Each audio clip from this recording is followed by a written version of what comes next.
मैं doctor S Tiwari Chandrapal Datsena government college Pithora की ओर से आप सभी श्रोताओं एवं प्रिय छात्र छात्राओं का हार्दिक स्वागत और अभिनंदन करता हूं। आज हम बात करेंगे आंग्ल मैसूर संबंध के विषय में। आंग्ल मैसूर संबंध के अंतर्गत हम आज प्रथम आंग्ल मैसूर युद्ध के विषय में बात करेंगे। इसके पहले परिचय देख लेते हैं मैसूर राज्य का और हैदर अली का विकास किस प्रकार से हुआ। परिचय के पश्चात हम आंग्ल मैसूर युद्ध के कारणों पर चर्चा करेंगे कि कौन कौन से कारण जिम्मेदार थे प्रथम आंग्ल मैसूर युद्ध के लिए। कारणों के पश्चात युद्ध की घटनाएं देखेंगे और युद्ध की घटनाओं के बाद युद्ध का परिणाम क्या हुआ, संधि हुई थी, उसके क्या परिणाम या उसका क्या महत्व था, इस पर हम विचार करेंगे। तो आइए शुरुआत करते हैं आंग्ल मैसूर संबंध में। परिचय देख लेते हैं। मैसूर का राज्य पूर्व के विजयनगर साम्राज्य का अवशेष था, जो 1565 में तालीकोटा के युद्ध में विजयनगर नरेश की पराजय के साथ छिन्न भिन्न हो गया था। 1761 में मैसूर के हिंदू नरेश कृष्णराज तथा तत्कालीन प्रधानमंत्री एवं शासन के सर्वे सर्वा नंदराज को पद से हटाकर पदच्युत करके हैदर अली मैसूर का शासक बन गया।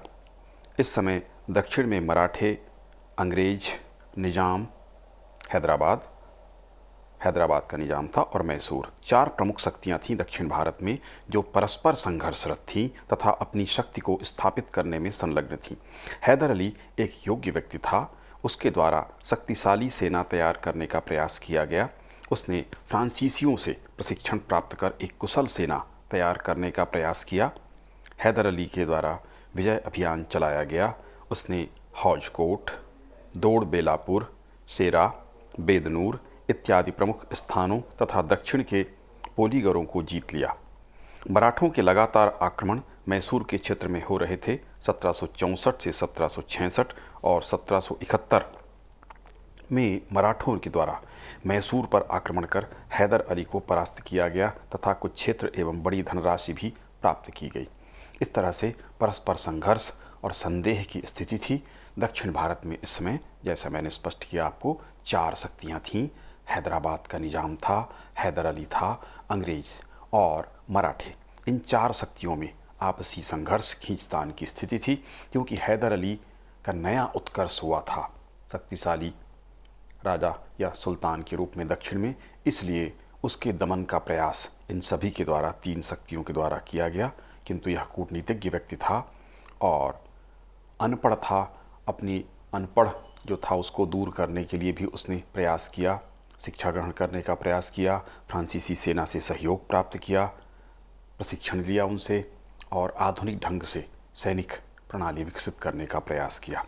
इस तरह इन प्रयासों के बीच प्रथम आंग्ल मैसूर युद्ध होता है 1767-68 में। उसके कारणों पर विचार करेंगे। पहला कारण था अंग्रेजों की महत्वाकांक्षा। अंग्रेज दक्षिण भारत में अंग्रेजी साम्राज्य को स्थापित करना चाहते थे। उनके द्वारा बंगाल की सफलता से प्रेरणा प्राप्त की जा रही थी। किस प्रकार से प्लासी के युद्ध और फिर बक्सर के युद्ध में उन्होंने सफलता प्राप्त की थी, उसी को दक्षिण में दोहराने के इच्छुक थे, आशावादी थे, महत्वाकांक्षी थे। इस कारण युद्ध हुआ। दूसरा कारण था दक्षिण भारत की शक्तियों में परस्पर प्रतिस्पर्धा। जैसे मैंने चर्चा की, चार शक्तियां थीं। एक तो अंग्रेज स्वयं थे, मराठे थे, हैदर अली और हैदराबाद का निजाम, कर्नाटक ये क्षेत्र था। ये चार प्रमुख शक्तियां थीं, इनमें संघर्ष था। इसके कारण एक दूसरे के दमन का प्रयास कर रहे थे और इसी में अंग्रेजों के द्वारा हैदर अली के दमन का प्रयास किया गया और हैदर अली ने इसका जवाब दिया। इस कारण प्रथम आंग्ल मैसूर युद्ध हुआ। हैदर अली की महत्वाकांक्षा। हैदर अली भी एक योग्य और महत्वाकांक्षी व्यक्ति था। वह कूटनीति में भी दक्ष था। उसके द्वारा फ्रांसीसियों की मदद से अपनी सेना को प्रशिक्षित किया जा रहा था। अंग्रेज इस बात से परिचित थे, हैदर अली का दमन करना चाहते थे, क्योंकि अंग्रेज उसे अपने एक के लिए एक चुनौती या एक खतरा मानते थे। अंग्रेजों द्वारा हैदर अली को मदद न देना। मराठा पेशवा के नेतृत्व में जब हैदर अली पर आक्रमण हुआ तो हैदर अली के द्वारा अंग्रेजों से मदद की गुहार लगाई गई, किंतु अंग्रेजों के द्वारा मदद देने में जानबूझकर देरी की गई। मजबूर होकर हैदर अली ने मराठों से ही संधि करना उचित समझा और इस बात से हैदर अली या मैसूर और अंग्रेज़ों के बीच या कंपनी के बीच तनाव की स्थितियां उत्पन्न हुईं। मैसूर एवं कर्नाटक का सीमा विवाद। मैसूर और कर्नाटक के मध्य सीमा का जो विवाद था वह भी अंग्रेज़ों और हैदर अली के बीच युद्ध का कारण बना, क्योंकि कर्नाटक अंग्रेज़ों के प्रभाव में था और इस तरह से अंग्रेज़ कर्नाटक का जो पक्ष था सीमा विवाद में उसके पक्ष में थे, जो स्वाभाविक रूप से मैसूर या हैदर अली के विरोध में था, तो उसके विरोधी हो गए अंग्रेज भी। मलाबार पर हैदर अली का आक्रमण। मलाबार पर हैदर अली ने 1766 में आक्रमण किया था। मलाबार अंग्रेज़ों का मित्र राज्य था। उसने अंग्रेज़ों से मदद मांगी थी। इस कारण से भी अंग्रेज हैदर अली के बीच तनाव बढ़ा, क्योंकि वह उस राज्य पर आक्रमण कर चुका था जो कि अंग्रेज़ों का मित्र था। अंग्रेज़ों एवं हैदराबाद की संधि। 1766 ईस्वी में इस संधि के अनुसार निजाम अली को कंपनी की ओर से हैदर अली के विरुद्ध सहायता का वचन दिया गया। उसके बदले उत्तरी सरकार देने का वचन निजाम के द्वारा दिया गया। इस तरह से निजाम को युद्ध के लिए हैदर अली के विरुद्ध तैयार किया गया या उसको उकसाने का काम अंग्रेज़ों ने किया, ताकि वह अपने आप को शक्तिशाली समझे और अंग्रेज़ों की मदद से आक्रमण करे, जबकि दमन करना हैदर अली का स्वयं अंग्रेज भी चाह रहे थे। अंग्रेज़ों, निजाम एवं मराठों का त्रिगुट निर्माण हुआ, अंग्रेज़ों ने किया। मराठे भी हैदर अली के स्वाभाविक शत्रु थे, उस पर आक्रमण कर ही रहे थे। चौथ और सरदेशमुखी वसूली के लिए, राशि प्राप्त करने के लिए अंग्रेज़ों ने उनको हैदर अली के विरुद्ध उकसाया तथा हैदर अली के विरुद्ध अपने गुट में सम्मिलित कर लिया। इस प्रकार तीन शक्तियाँ, हैदराबाद और अंग्रेज पहले मिल चुके थे, मराठों को भी अपनी ओर मिला लिया। मराठों के वहाँ पर आक्रमण का एक कारण यह भी था कि मराठों को फर्रुखसियर मुगल सम्राट के द्वारा इस क्षेत्र से, मैसूर के क्षेत्र से राजस्व वसूली का, चौथ और सरदेशमुखी की वसूली का अधिकार दिया गया था। उस नाते मराठे उस क्षेत्र पर आक्रमण किया करते थे। तो अंग्रेज़ों, निजाम और मराठों का त्रिगुट का निर्माण हुआ और इसका सामना उसे करना पड़ा। तीनों शक्तियाँ मिलकर अंग्रेज, मराठे और निजाम युद्ध के लिए तैयार हुए। अब हम देखेंगे युद्ध की घटनाएं कौन कौन सी हुई। आंग्ल मैसूर युद्ध का आरंभ 1767 में मराठों के आक्रमण से प्रारंभ हुआ।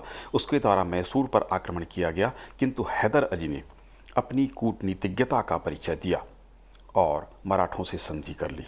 18 लाख रुपए की राशि उन्हें दी गई और जो क्षेत्र मराठे मांग कर रहे थे उसके बदले 17 लाख रुपए और दिया और मराठों को त्रिगुट से पृथक कर दिया।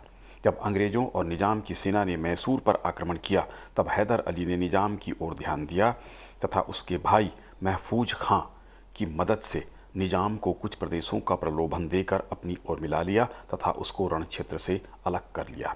इस प्रकार युद्ध क्षेत्र में केवल अंग्रेज़ों की सेना रह गई, केवल अंग्रेज रह गए और निजाम की सेना हैदर अली के साथ मिल गई। चंगाया घाट एवं त्रिनोमाली का युद्ध 1766 में हुआ।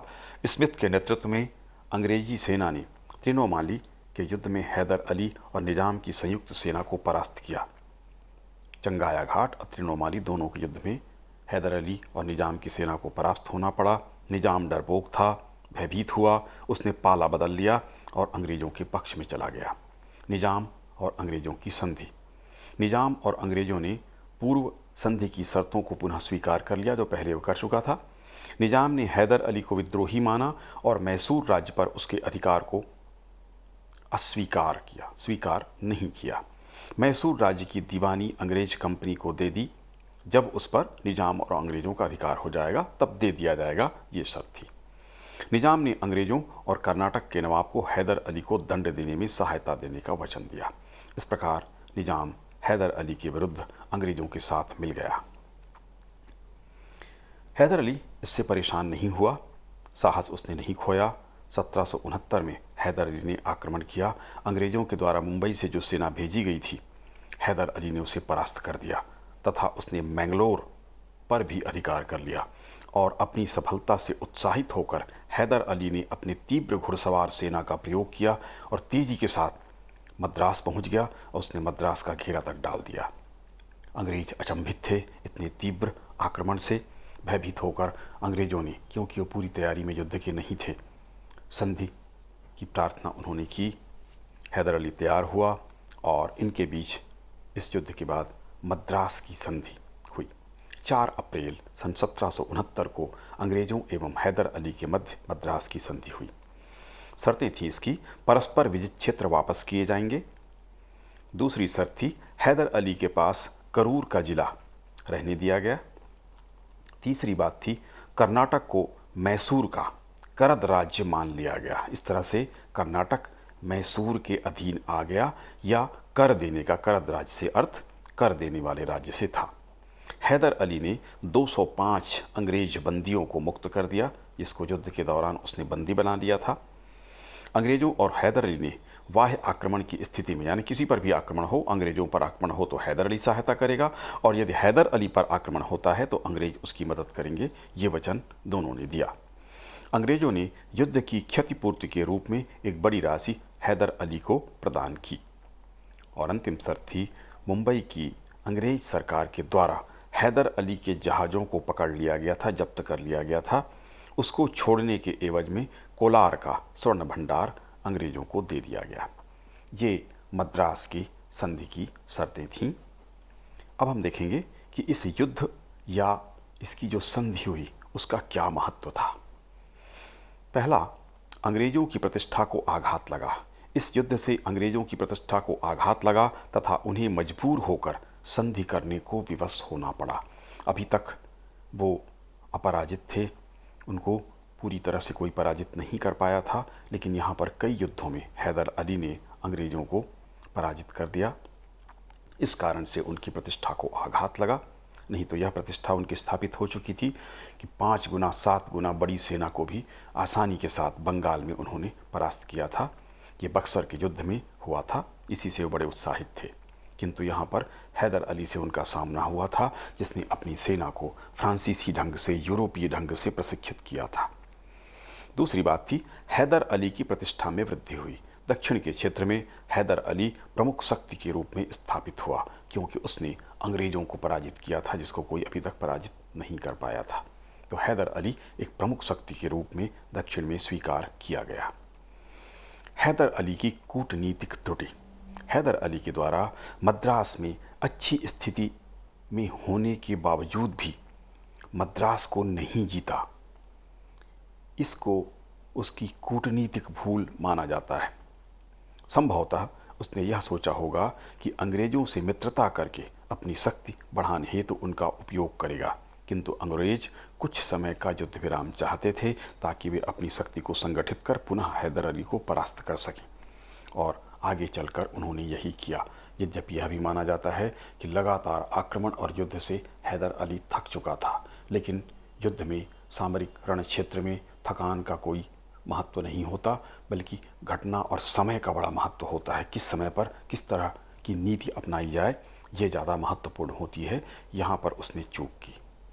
अंग्रेज़ों की धोखेबाजी, जैसा कि अंग्रेज़ों ने पहले से ही उनके फितरत में था, उन्होंने तय कर रखा था। 1771 में जब मराठों का आक्रमण हैदर अली पर हुआ, हैदर अली ने मदद मांगी। मद्रास की जो संधि हुई थी उसके अनुसार अंग्रेज़ों को इसकी मदद करनी चाहिए थी, लेकिन मद्रास सरकार के द्वारा उस पर कोई ध्यान नहीं दिया गया।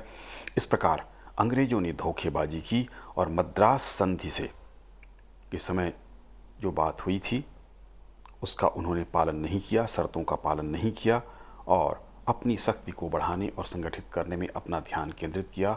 हैदर अली के ऊपर मराठों का आक्रमण हुआ और उसका साथ नहीं दिया गया। अंग्रेज़ों की कूटनीतिक विजय। हैदर अली के द्वारा जब मद्रास का घेरा डाला गया, उस समय अंग्रेज़ों की स्थिति खराब थी। परिस्थिति को भांपकर उन्हें अपनी शक्ति को संगठित करने हेतु समय की आवश्यकता महसूस हुई। अंग्रेज़ों ने परिस्थिति को देखा और हैदर अली से संधि करना स्वीकार किया। मद्रास की संधि उन्होंने की ताकि उनको समय प्राप्त हो सके। हैदर अली भी उनकी चाल में आ गया। वह भी युद्ध करते हुए थकान अनुभव कर रहा था, उसने भी संधि स्वीकार कर ली। इस प्रकार से बड़ी त्रुटि मानी जाती है। उसको तत्काल मद्रास के घेरे को बढ़ाना था और उसे पराजित कर देना था, और वहाँ से शक्ति और वहाँ की से प्राप्त संसाधनों का उपयोग करके अपनी शक्ति बढ़ाना था, किंतु उसने ऐसा नहीं किया। और अंग्रेज इसीलिए माना जाता है कि कूटनीति में हैदर अली पर भारी पड़ गए, जबकि उस समय वो लगातार अंग्रेज़ों को पराजित कर रहा था। एक रणनीतिक चूक उसने और की कि मराठों को मिला के उसको अपनी ओर से युद्ध कराना था। दोनों शक्तियाँ अगर मिल जाती तो दक्षिण से अंग्रेज बहिष्कृत हो सकते थे, किंतु ऐसा नहीं हुआ। मराठों की भी इसमें त्रुटि रही। वो केवल सरदेशमुखी चौथ या धन वसूली में उनका ज़्यादा ध्यान था और इसीलिए उन्होंने देसी और विदेशी शक्तियों में भेद नहीं किया। अगर हैदर अली के साथ मिलकर मराठों ने संघर्ष किया होता तो निश्चित रूप से इसी समय अंग्रेज़ों को पराजित करके दक्षिण भारत से उखाड़ा जा सकता था, किंतु ऐसा नहीं हुआ। आप सभी जानते हैं किंतु परंतु का कोई स्थान इतिहास में नहीं होता। जो वस्तुतः घटित हुआ होता है हमको उन्हीं की चर्चा करनी होती है, किंतु ऐसी स्थितियां थीं। यदि ऐसा हुआ होता तो इतिहास निश्चित रूप से बदल गया होता, किंतु ऐसा नहीं हो सका। ये भारतीयों का, भारतीय होने के नाते हमारा दुर्भाग्य था कि इन शक्तियों ने एक होकर कार्य नहीं किया। उसी प्रकार राजपूतों, मराठों, सिखों, इन सब ने मिलकर या मुग़ल सम्राट ने मिलकर युद्ध नहीं किया था। 1857 तक ये स्थितियां चलती रहीं। उसके बाद भी एकजुट होकर युद्ध नहीं किया गया, संघर्ष नहीं किया गया। तो ये प्रथम आंग्ल मैसूर युद्ध था।